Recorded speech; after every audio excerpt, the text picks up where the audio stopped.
God placed the best things in life on the other side of terror. On the other side of your maximum fear are all of the best things in life. That, I'm telling you, the confrontation with fear is an absolute magical way of facing the things we have to do in this life. Forget security, live for experience. All right. Oh no, fear is everything. If there was one concept that I would suggest to people to take a daily confrontation with, is fear. The daily confrontation with fear has become a real practice for me since about three years ago. I went skydiving. Skydiving is a really interesting confront with fear, right? So what happens is you go out the night before and you take a drink with your friends and somebody says, yeah, we should go skydiving tomorrow. And you go, yeah, we'll go skydiving tomorrow. Yeah, yeah. And you go, yeah. And everybody goes, yeah. You go home by yourself. You're like, So then that night you're laying in your bed and you just keep, and you're terrified. You keep imagining over and over again jumping out of an airplane and you can't figure out why you would do that. And you're laying there and you have the worst night's sleep of your life, but you still have the hope that your friends were drunk. So you wake up the next day and you go, down and you say where you were going to meet and everybody's there. You're like, oh shit. Cool. Right? So you get in the van and you don't know that your friends had the same night that you had because they're pretending like they didn't. They're like, yeah, man, my uncle's a Navy SEAL and this is going to be great. I've been looking forward to this. And you're like, oh my God.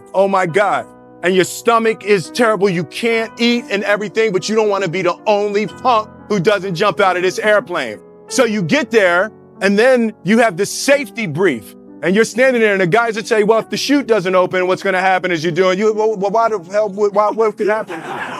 That the chute wouldn't open, right? So you do a thing and what you do is your first jump, you're attached to a guy. Oh, he's going to walk you out. So you go and you get there and there's an airplane and nobody's stopping. Everybody's still going. So you get onto the airplane and you're sitting there. So everything's normal. So you fly and you go up to 14,000 feet and you notice there's a light. It's red and it's yellow and green. So right now the light's red. So then you start thinking at some point the light's gonna go green, but you don't know what's gonna happen. And you wait and it goes yellow and the light goes green and somebody opens the door. And in that moment, you realize you've never been in a freaking airplane with the door open. So you go and then if you were smart, you sat in the back so you don't go first, right? And then people start going out of the airplane and you go and the guy walks you up to the end of the thing and you're standing and your toes are on the edge and you're looking out down to death. And they say, on 3. And they say, 1, 2. And he pushes you on 2 because people grab on 3. And you go, and you fall out of the airplane. And in 1 second, you realize that it's the most blissful experience of your life. You're flying. It doesn't feel like falling, right? It's like you actually are kind of held a little bit by the wind. And then you start falling and there's zero fear. You realize that the point of maximum danger is the point of minimum fear. It's bliss. And then 20 seconds, 25 seconds, 40 seconds, and you have enough time to just kind of be like, oh, shit, that's that building. That's not like that, man.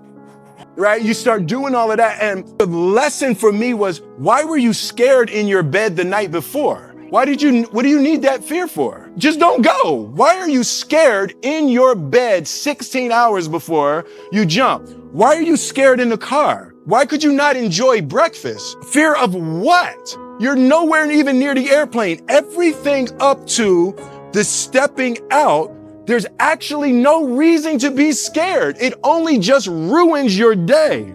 You don't have to jump. And then in that moment, all of a sudden, where you should be terrified is the most blissful experience of your life. Loss is bound to joy. Like pain and suffering are bound to joy. The being able to survive something is actually a big part of being able to find that next wave of joy. You appreciate smaller things.